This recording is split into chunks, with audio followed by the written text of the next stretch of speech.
Hey everybody, JJ here, back again with another Saturday episode of Zoom Networking. We've got a phenomenally talented guest speaker today.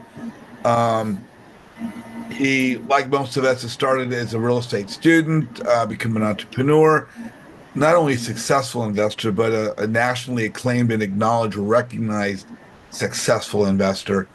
Um, he's out of Pace Morby. You're out of Pace Morby Substitute Community, aren't you, John?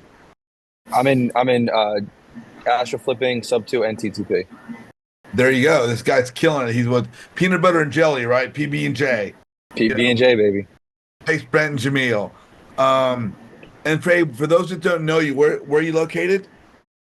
I live in Westchester, New York, and I wholesale out of Florida right now. We're starting to branch into the Cali market. We actually just assigned two deals in Sacramento over the weekend on Friday. But majority all my deals are in Florida right now. That's fantastic. Hey, we just reconnected in Orlando recently at the Squad Up Summit. Just for the folks on the call, could you let folks know what you were acknowledged for on stage in front of 2,000 people? Yeah, I was acknowledged by Pace and Jamil for being the one of the community members of the year. That's fantastic. And that's, goes to your working within the community, helping people, your success as an investor, and just being, recognized as someone that we all need to acknowledge and respect. So congratulations on your very well-deserved recognition. I appreciate that. Thank you so much. Hey, really quick, I don't want to spend too much time on it, but how'd you get started? How'd you get started in real estate? Was something around you as a teenager, your early 20s, or did it come about by accident? Was it something you looked for? No, I was a CPA for 4 years, and as I was doing people's taxes, I started noticing like all of the I did pretty much 90% of them had real estate in their portfolio, and none of them were. So I was a CPA, and I was doing taxes for both businesses and individuals, and most of the people that I was doing that were making a lot of money and paying $0 in taxes, they all had real estate. So I was like, oh, that's pretty interesting. So I started just consuming knowledge for like 3 years. One thing led to another. Listened to a podcast. It, Pace introduced me to Jamil, joined Astro Flipping, and I just started wholesaling. It wasn't a plan. Like I had zero plans to wholesale. That was actually something I said I would never do. Same thing with joining a mentorship, but turned out that I joined it and just hit the ground running from there. Let's get into your topic today. Your topic is, how to build and scale a wholesale team. Now we've got Yes. brand new people on the team on the call and experienced people. On YouTube, we'll have watching brand new people and experienced people. We've all heard about, wholesaling, but what exactly is wholesaling? I mean, wholesaling is pretty much selling contracts. That's really what it is. Like you get a property on the contract, and then you sell your rights as the buyer in that contract to another investor for a fee. Pretty much, it's like a convenience fee for the investor. Because people ask me, well, why would somebody pay you when they can just get it directly? Well, it's because what we have to do to get that contract directly is a lot of calling, a lot of work, a lot of rejection. So we hand it to them on a silver platter, ready to go, property in the contract. That's why they'll pay us a assignment fee. So assignment fee is just a convenience fee for an investor. And for us, we're selling we're selling paper. We're not really in the real estate game. We're kind of in the sales and marketing business. So I really want to consider wholesaling necessarily real estate. Our commodity that we're selling is just contracts for real estate. Excellent. When most people start, they start by themselves. They get into real estate. I want to be a real estate investor, and they might take a class, they might watch Bigger Pockets, they might join an educational program such as Pace Morby Sub 2 community. But there comes a point in time when we want to build and scale. We can't really do that by ourselves, right? Mm-hmm. We have to build a Impossible. team. So Yep. tell me about that. How does one build and scale a wholesale team? What does that entail? So, I mean, first you have to have some consistency yourself. Like before you start scaling a team or even knowing who to hire next, like you need to have do done the things yourself. Like you have to start before you even partner with anybody too. Like you have to know what you're good at. You have to pick your market you're going to focus on. You're going to have to pick which method you're going to focus on because a lot of people come in, they're like, I'm going to be nationwide. I'm going to be doing direct to seller, direct to agent, try to sell some deals for people, calling buyers. They try to do everything under the sun. they don't get consistent in any market or any method, and they're all over the place. So, at first, before you scale a team, you have to figure it out yourself. You have to, get some deals done by yourself. You have to learn which market you want to go into. You have to learn, am I going to call agents? Am I going to be a dispo house? Am I going to go direct to seller and get really good at that? And then you could start, as you start getting consistency yourself, you could start worrying about scaling out a team and delegating work. Okay. No, we always hear that a new investor should possibly work with an experienced investor for a while, maybe to get their feet wet, get some experience, be around people that know what they're doing. But let's say somebody's done that and they're ready to start building their team. What does one look for? Is it certain types of roles that need to get filled? Is it people with certain types of experience? What are the things that one should consider when they're looking to build out their wholesale team? Well, I mean, you have to know, what are you even trying to accomplish? Like, what is your end goal for your wholesale company? You know what I mean? Like, you're not going to start building a big team if you just want to do a couple of deals here and there for capital to reinvest it, and your main goal is to buy a bunch of properties. You're not going to spend time trying to build a 20-person, 30-person wholesale team. So, first thing you got to do is, what's your vision for the wholesale company? If you don't have the vision, you can't really build the team, because you don't know where you're going, right? So you don't know your direction you're trying to head or anything. So you have to know, what is my intention for my wholesale business?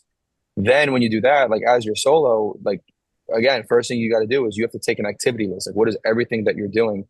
And then now you have money. Like, what are the things that you're doing where it's not necessarily making you money? It's kind of busy work, admin work, but it's necessary. So, getting back to deciding what you want to do and the things that you do, is it important that when one's getting ready to scale up, that they basically write down what they're doing, basically write their own procedural manual so they know what they're already doing? Is that part of it? Well, it's you write down all the activities that you're doing right now, right? Like, okay, well, I'm calling agents, pulling my own list for skip tracing, or I'm going through Privy and figuring out which listings I want to call on. Then I'm getting the agent's numbers, getting that ready to send over. I mean, to call for the next day. I'm manually typing on my offers. Like, everything that you're doing, you write down. It's an activity inventory, right? You do that, so you know what you're doing, and then you could also give it like a dollar per hour. Like, how much do you think that would cost to do that task? And then you start delegating off the lower ones to VAs as you start getting some money coming in. So then you could spend your time on more of the money making activities, and then you just keep going from there. You just keep getting consistency. You keep getting some deals coming through, and you just keep hiring and delegating, and then start managing people. And then you have to start leading people, because this is a people business. Like, you're not going to grow a team without good people and without managing people. And you don't want to be on the phones all the time, nonstop, because if you're the main moneymaker in your business, you'll never be able to take a vacation or scale it up to the point where you're the business owner. Like, you'll always be just a high paid employee, Mm-hmm. because you're either going to be self-employed or you're going to be a business owner. So you have to make the decision which one you'd rather be. So basically, in the beginning, when it's all us, we're the technician, and then as we get ready to build our company, we have to manage the different aspects. And then eventually, what we want to do is become the entrepreneur, then replace ourselves with a manager to run all the tasks. Yeah, you could have a manager. You could have you'll have VP of acquisitions, dispositions. Again, though, it also depends on what's your intention for the business. Mm-hmm. Again, if you don't want to have a big wholesaling business, and you just want to wholesale one or two deals a year, so you could, I mean, one or two deals a month, so you could go ahead and redeploy that capital into buying properties, and your main goal is to buy as many properties as possible. Again, it's going to be a whole different ballgame that you're talking about. Now, you'd mentioned VAs and bringing people on. When one starts to add someone to their team, is it generally usually a VA first, and most VAs are out of the country, or is it someone that would be local? What's that first person look Yeah, like? I would say 9 times out of 10 it's a VA, because it's just cheaper. And so most VAs are out of the country. Is that I would say most VAs are in the Philippines. okay? My VA's in the Philippines, which is she is such a benefit. I know Hmm. finding the right person is huge, and I got lucky with mine. There's building your team, and then there's scaling your team. Are those for those that are new? either on the call or watching on YouTube, what's the difference between building and scaling? Is one, I mean, they're kind of the same thing because when you scale, you have to build, right? So like building your team is just getting more people in your business, and scaling it is being efficient with building the team and effective with building the team. Like I could build a team but not scale my company if I just have a bunch of people in seats, but they're not making anything happen. So yeah, I might have built a team, but I didn't scale because I'm still doing everything. So like the difference between building and scaling to me is like scaling is building efficiently and effectively. and So as we that's just again that's my interpretation. as we build our team and bring people on, they're doing certain tasks. And, sometimes we hear about KPIs or key performance indicators. Is it important as we're building our team to have some sort of a measurement tool to see how consistent we are? Does that apply to Yeah, what you're doing? you definitely want to, and again that's why you have to do it solo first because you won't know what is a good metric if you don't even know what a good metric is. Like, yeah, you could take something like somebody could say, "Oh, yeah, if you make 100 offers, you should get five accepted." But like if you were doing it yourself and you were making 100 offers and getting like 10 accepted out of those, and you were just making more calls, or you were doing 200 offers a month. So if you know your own metrics, then you at least have a baseline as to what you could measure when we start hiring people, like what the bare minimum should be. Like if you were able to do that in X amount of time, then you should expect if you have the right systems in place. Like the whole point of joining a team is you've gone through the ringer, the metrics, what you should do each day. Like generally speaking, like how many calls per day you need to make, how many offers per day you need to make for somebody to be successful in this role. And you have that all documented. So you have that system in place. And now when you hire somebody, they should be able to follow that system and pretty much be within 80% of where you were following that system. Because they're not going to be 100%. They're not going to be you. They're not going to be the business owner. They're not going to have as much ownership involved. They're not going to take it as serious. It's not life or death for them. It's another kind of job role first in the beginning. So they should be within 80% once they're fully trained up of where you were. And if they are, then you know that you trained them well. If they're not, then you got to see why not. But if you don't even know what the baseline metrics are, it's going to be very hard to measure against. If you're like, oh, they made 100 offers, why haven't they got anything accepted? Well, do you know how many they should have? If not, then at that same time, you're just kind of shooting in the dark. There you go. There you go. Hey, as we're adding people to the team, obviously we talked about a VA, probably other staff members, if that's the right term. Um, there's in-house people, and I'll consider the VA an in-house person because they're part of the team reporting to the manager. Are there positions that are outside, like I don't know, skip tracers or title companies or I brokers? mean, Are there various types of outside type of professions or skill sets that one would possibly need to work with as they're building their team? Real estate. yeah, you need to work with title companies or a closing attorney, depending which state you're in. You need like skip tracers. I mean, to be honest with you, those are usually my VAs, unless I'm using a software, but that's software at that point, right? Um, you're going to have third party services you're using, like knowing lenders to help with buyers, like brokers and agents to bring you deals if you're going that method, or if you're flipping to list the property for you. Like there's a whole bunch of other services you need, but they're not technically part of your team because you're not paying them. They're not getting commission from you. Like Exactly. they're more of like your like again, if you're going direct to agent, agents are your suppliers, buyers are your customers, but they're not on your team, right? Third party title companies, they're not on your team, but they're the ones that you need to have a good title company to close a transaction that could also hook you up with some lower closing costs, some other things. Like if you need an attorney, they could always give you some advice and help you out.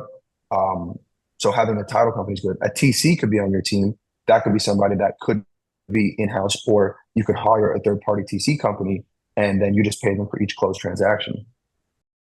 Now, again, for the folks that might be new on the call today and new to real estate investment, what is a TC and what kind of a role do they play for one's team? A transaction coordinator. So what they do is they pretty much facilitate the transaction. Um, Either once you go, like I don't use my TC unless I assign the deal because I don't need one.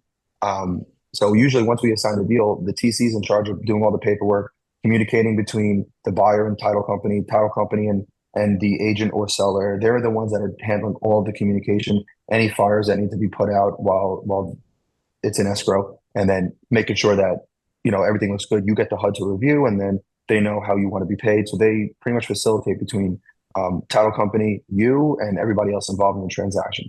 And again, that's usually only once we assign it. I don't get them involved if I just go under contract, because if I don't assign it and I don't close on it, they don't get paid. Man, you're dropping some gold nuggets.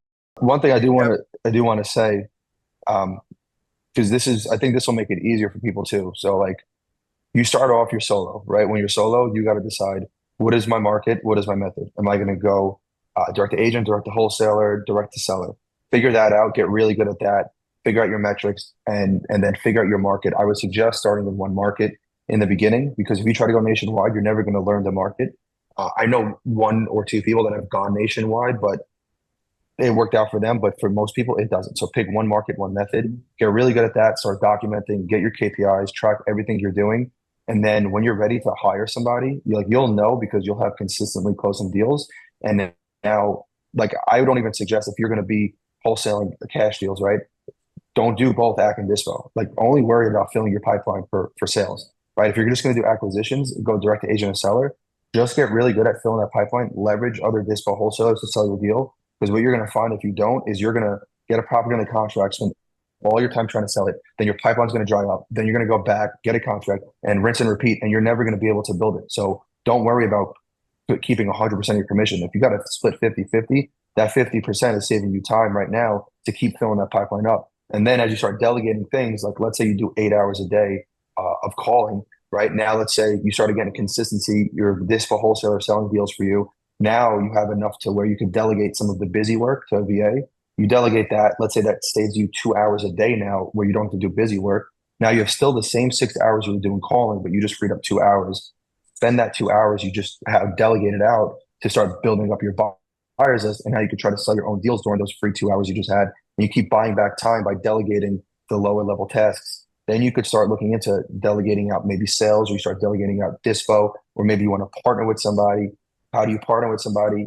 Well, the easiest thing to do is they can't be like you. They have to provide something better than you. If you're more sales and not good with systems, they should be better with systems and managing, right? So 1 + 1 should equal 20, or 1 + 1 should equal 11. If you partner, it should not equal 2. It should not just add one other thing. It should be able to really multiply your business when you partner with somebody, if you do.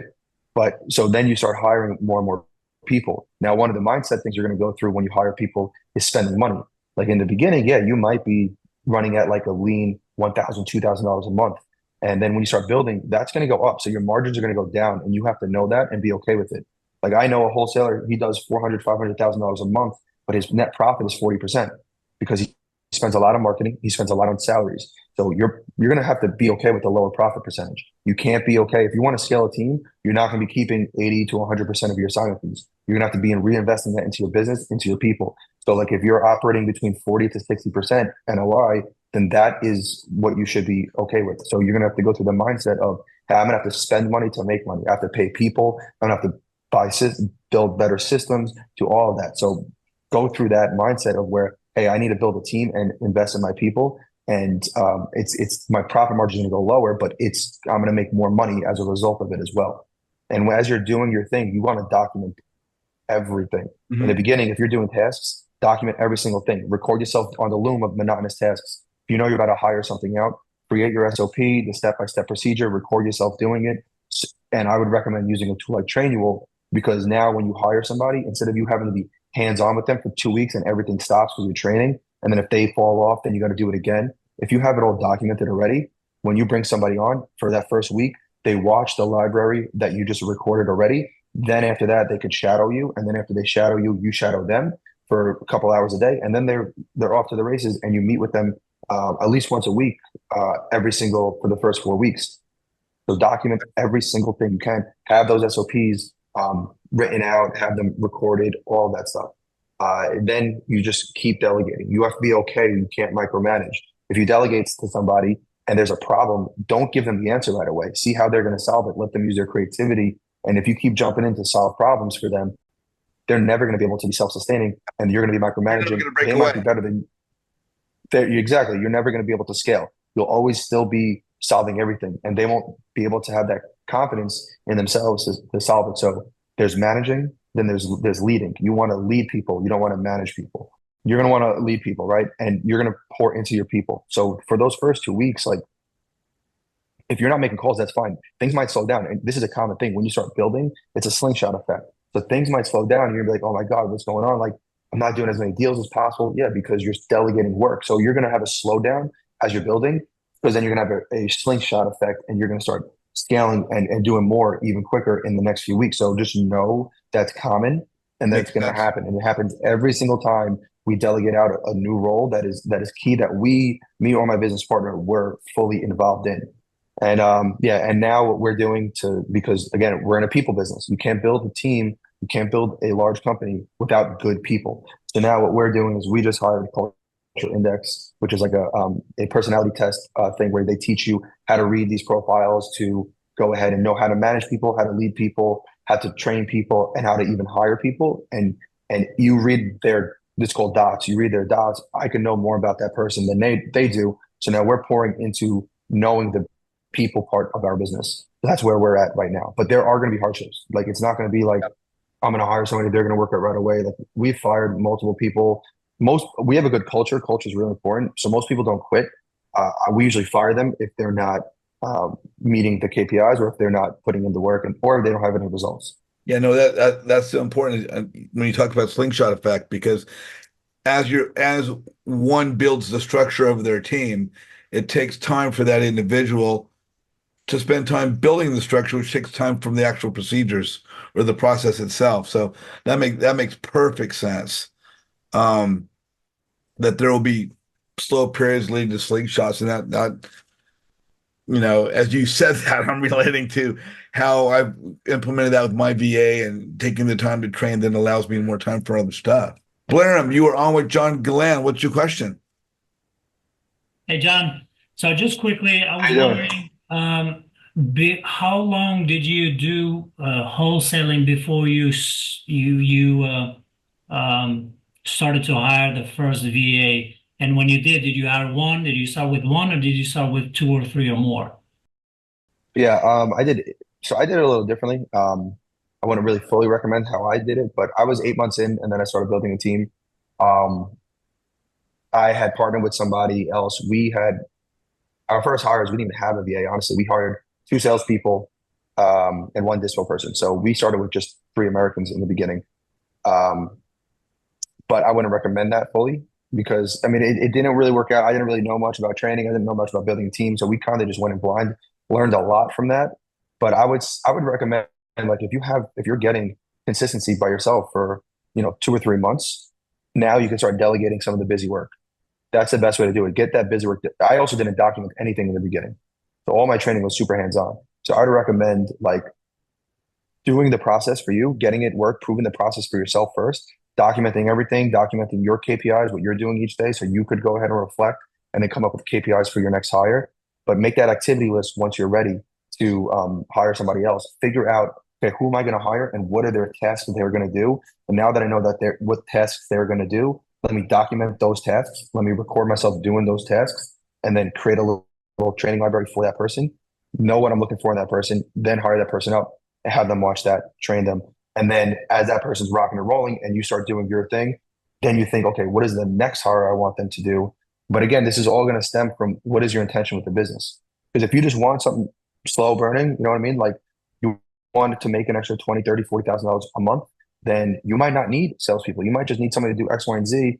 And then you just close that person, you get that check, and then you spend your time on building your what you really want to do, which is like your fix and flip business, or it's your buy and hold business, or it's development, like whatever your intention is. So that's why it's really important to start with the vision, because if you don't plan on building a big team, you might not need certain hires that somebody else would need. Eric, you're on with John Galan. What's your question? How's it going, John? Good, how you I've doing? been good, good, good. I've been building a team for quite some time now. I have about 20 people in acquisitions and dispositions with a few managers.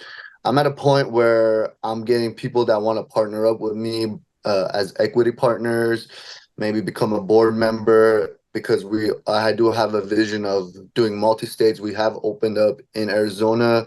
Next step is Florida. So any advice on partnerships? Because I'm getting a lot of people trying to throw money at me, and I'm kind of, overwhelmed on how I should do the splits, how, like, all that stuff. So if you have any advice So on. yeah, they want equity in your wholesaling business. Correct, yeah. What are they going to do to get that equity?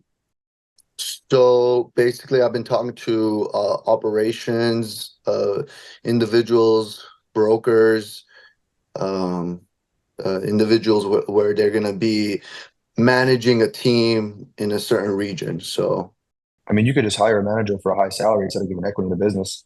Like they haven't mhm. proved anything to you to where they should get equity in something you built right now. So like I always, if you're going to give somebody equity, they have to show like they're coming to you. You have already a self-sustaining business, a business that's working, and they're like, you know what? Hey, I'll come manage your people. Give me some equity in the business. Like I haven't proved anything to you. Like they're coming to you. No, they want to bring in, let's say, capital as well. So they want to bring in, like, 100 200K to scale even more, and open up the new offices. How would I go about that? So Do you capital. do you do you 100% need the capital? Like again, yes, it's nice to have capital, right? But like, is that even part of the plan? Like if somebody came to me and is like, "Yo, I'll give you $100,000 right now. Can I have equity in your company?" I'd be like, honestly, I don't need the money. Like I don't.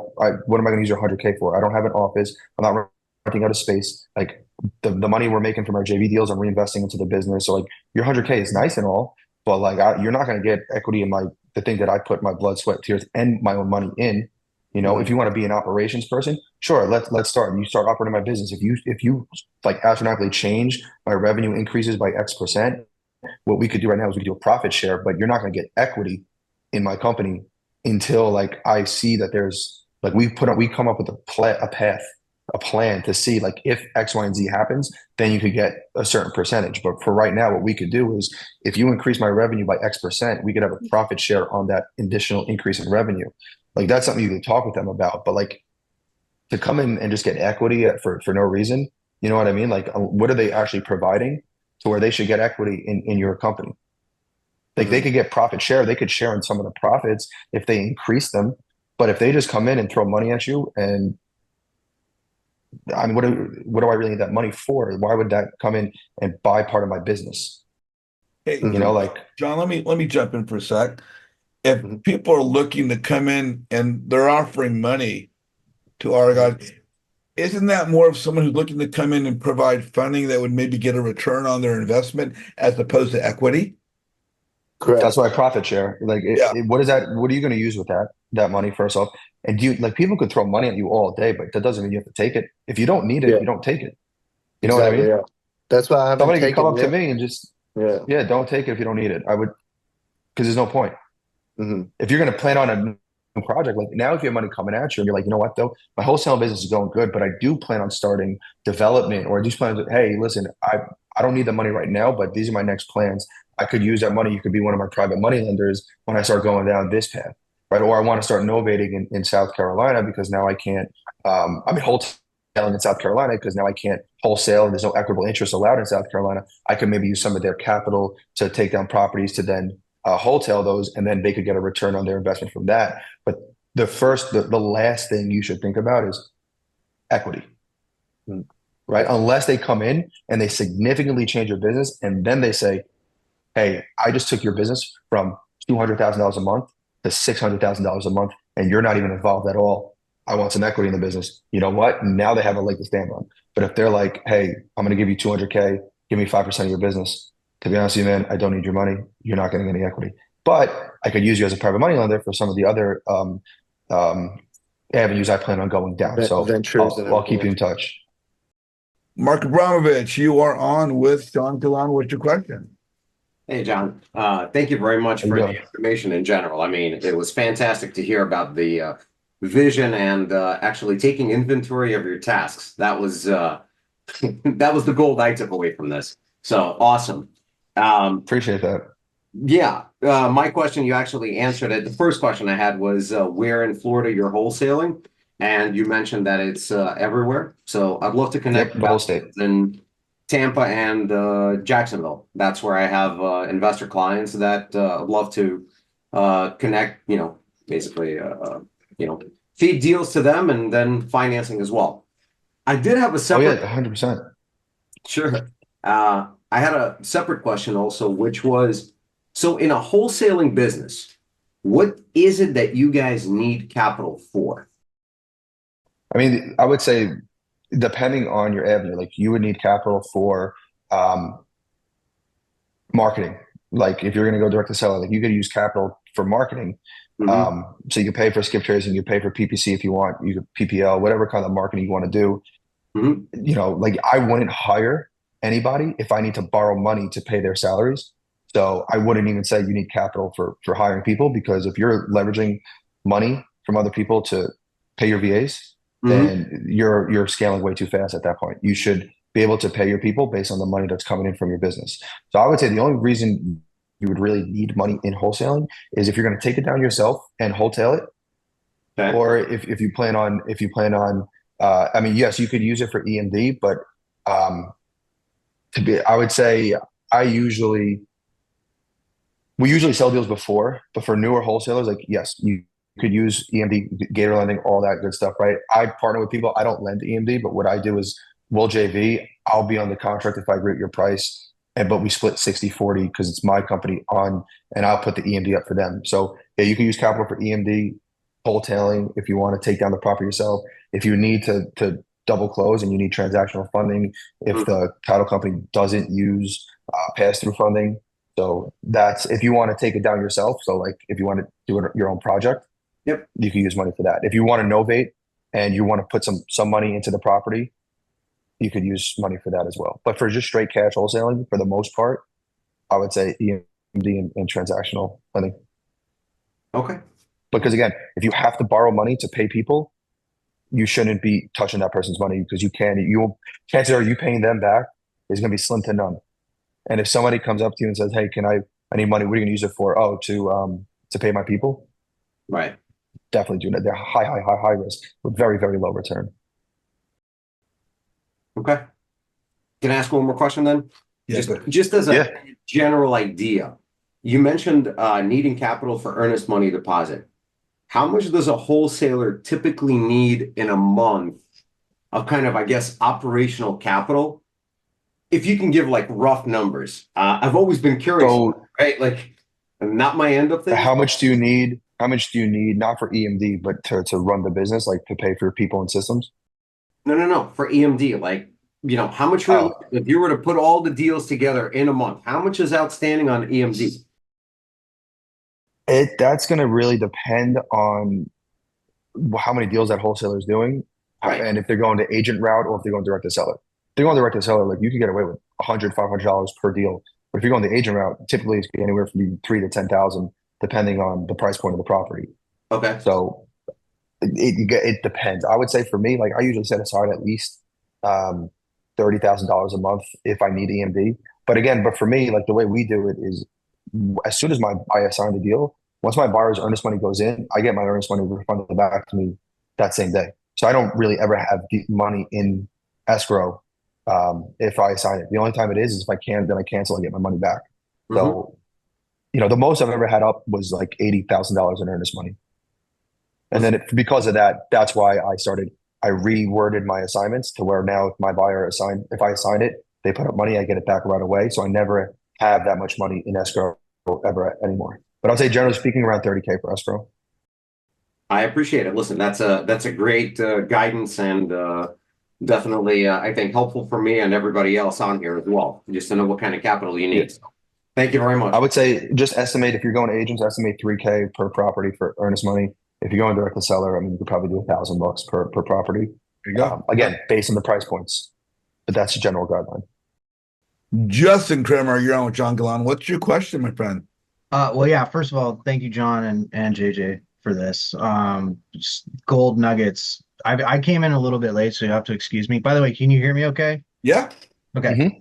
Mhm. So I came in a little bit late. What is your strategy in Florida? Are you doing direct to agent, direct to seller, doing both? Direct to agent, and I also help a lot of other people sell their deals. So direct to wholesaler as well. Direct to wholesale. we're going to start doing direct to seller in July. Got it.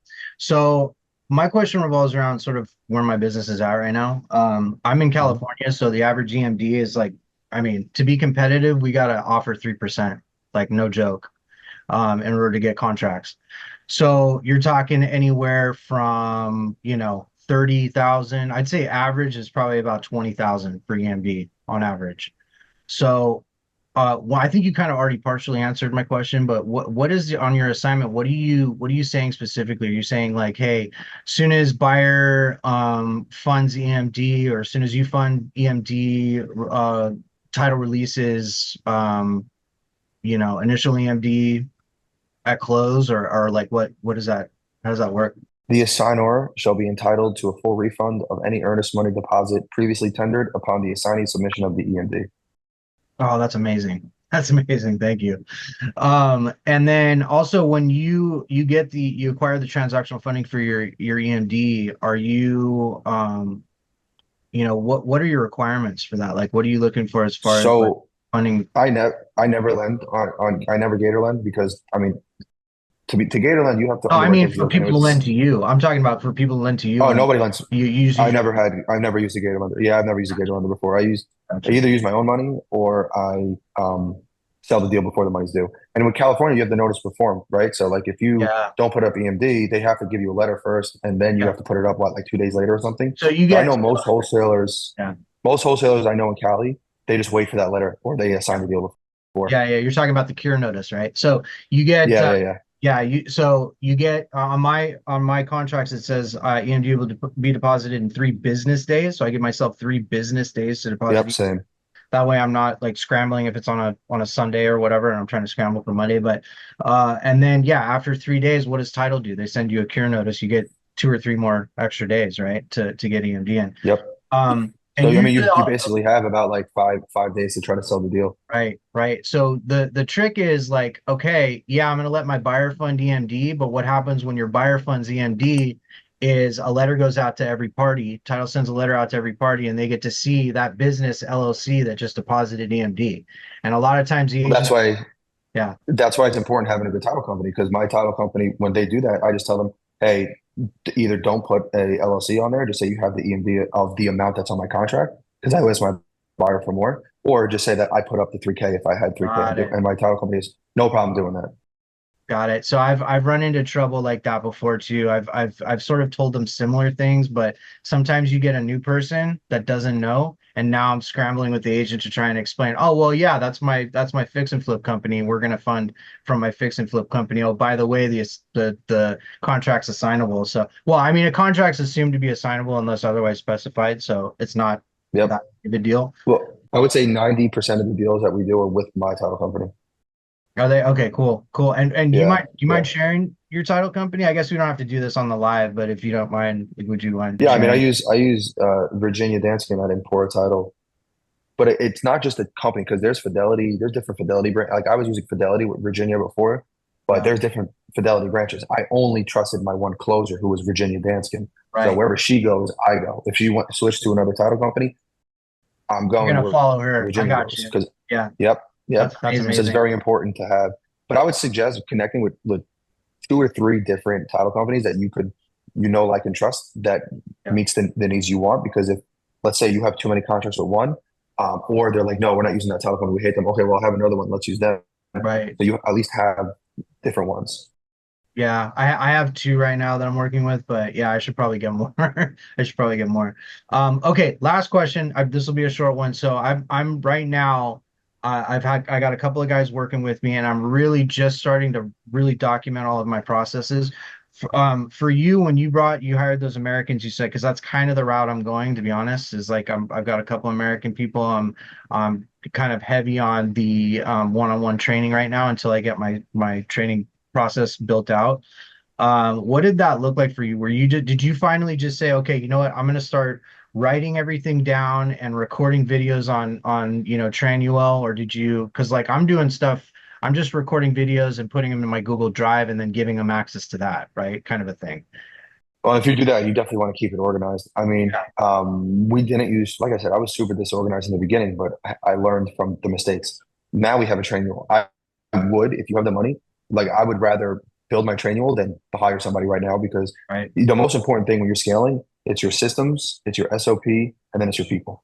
Right. So like in that order, if you have shitty systems, you're gonna have shitty SOPs. If you have shitty SOPs, no matter how good your people are, you're gonna have shitty results. So you need good systems, have good SOPs, and then you can get good people. So I would suggest getting Trainual, putting everything in there. Don't do hands-on training in the beginning. Like have it all recorded, have it all documented, and then when you bring somebody on, their first week or two or week before they start, they have to go through the Trainual, and then you guys start doing training that way.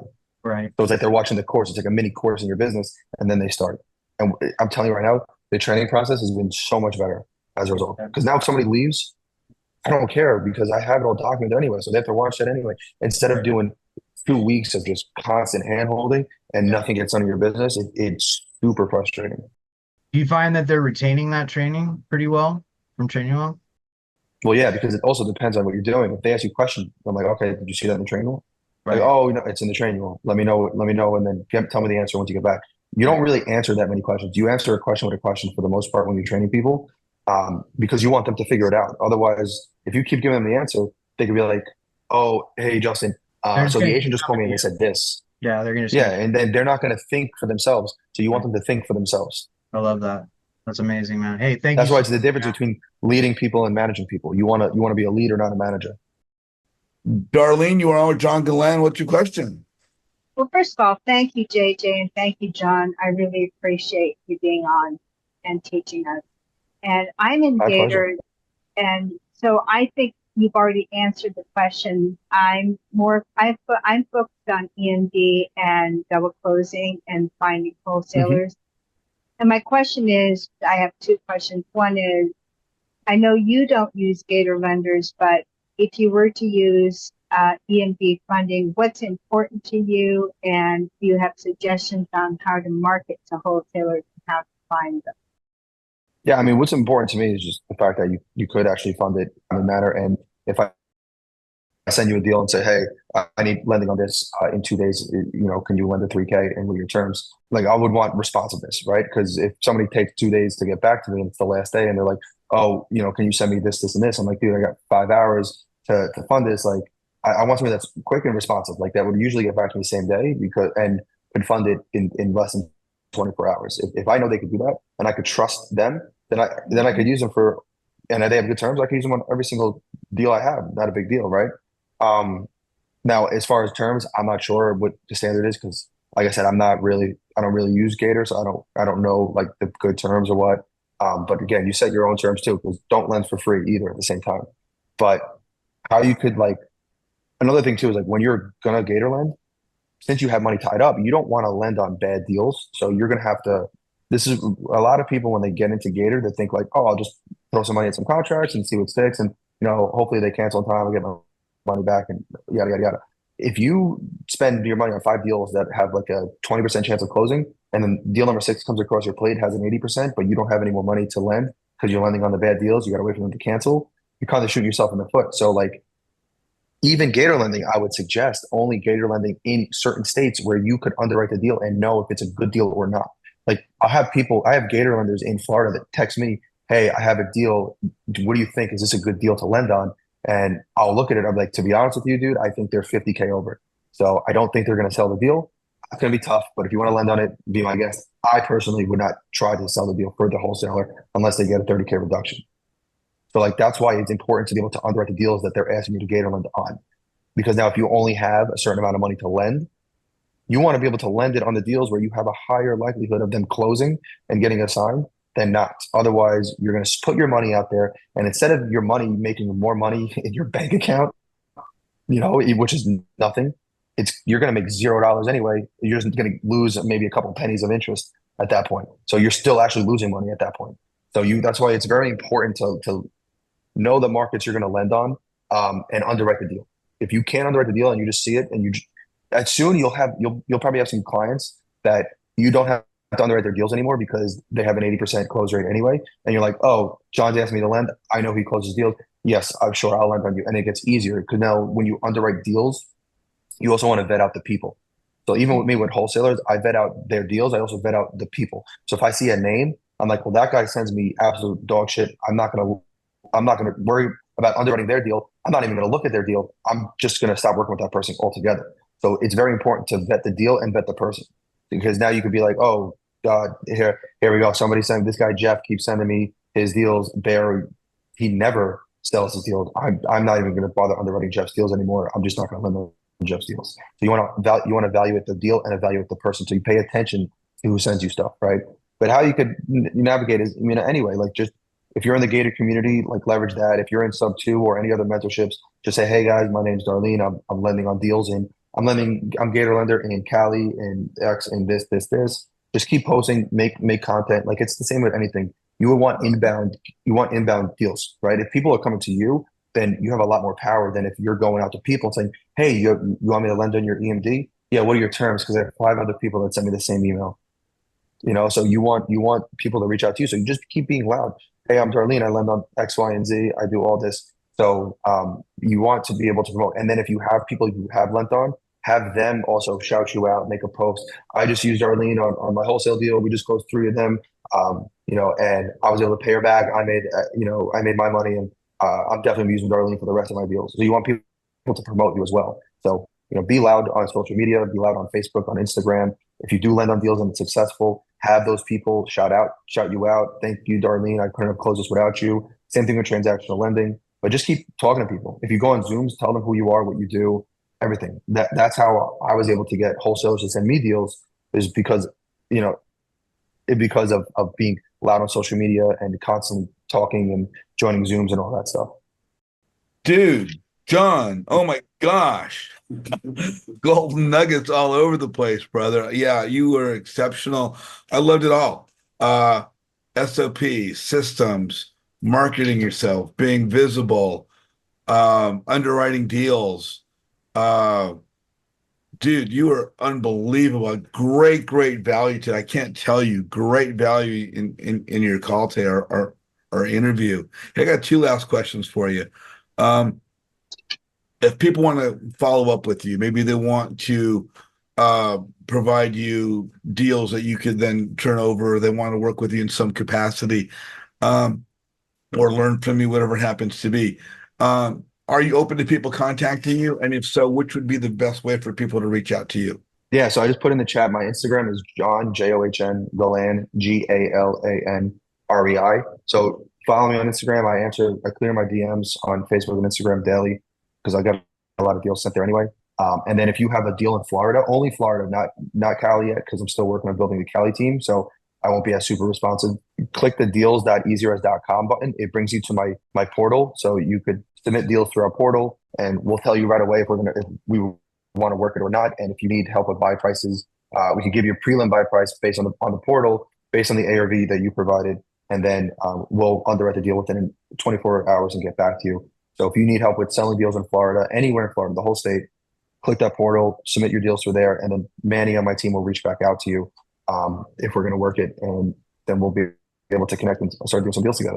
Hey, my last question for you. I'm all about networking, to build one's business, to build relationships. And you're even saying it, in your statements about being visible. But, there's so many different education platforms out there, whether they're teaching cold calling or short sales or creative finance or wholesaling. And there are brand new investors coming in every day. There are experienced investors coming in every day to the education programs, which have a social media platform, generally a Facebook page for the community. So many people are doing the education. They're on the Zoom calls, the YouTube, doing the curriculum, but they're not always leveraging and using social media to build their brand or build their relationships. From your standpoint as a successful investor, what is the importance of networking and using social media to the success of one's business? I mean, it's vital. All of the inbound leads I get from wholesalers are because of social media.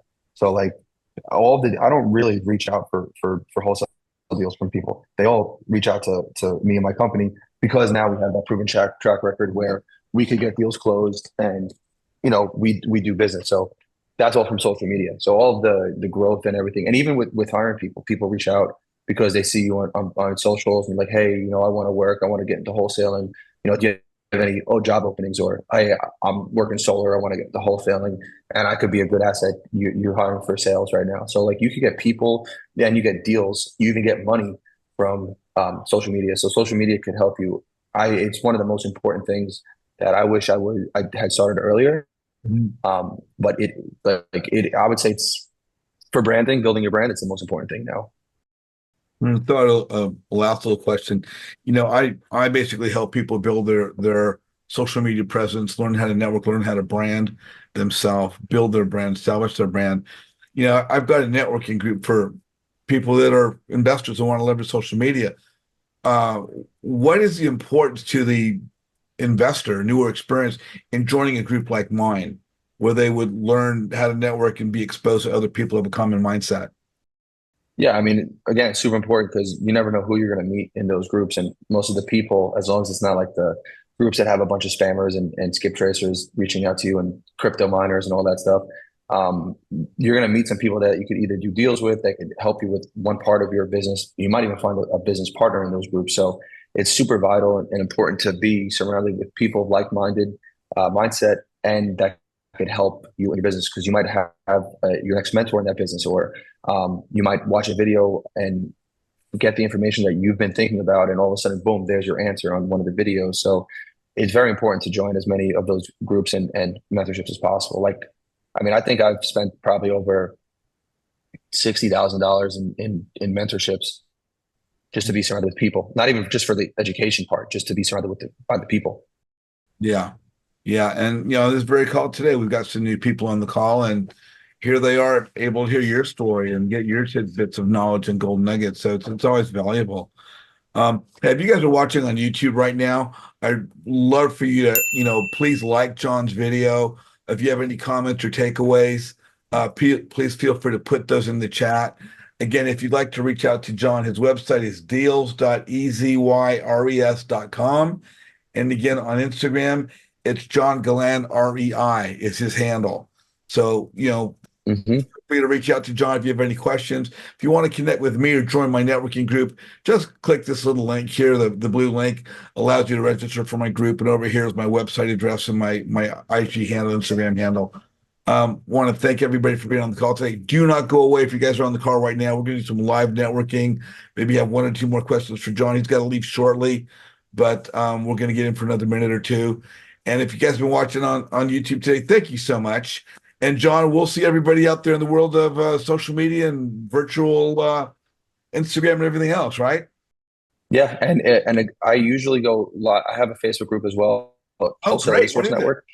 A Wholesaler Resource Network, it's called. And I usually go live like every Tuesday at 3 p.m. EST, just answering questions. Guys, if you're on the call, do not go away. And everyone else watching us, thank you so much. And look for more great guest speakers coming up on Flipside with JJ. See you guys soon. Thank you.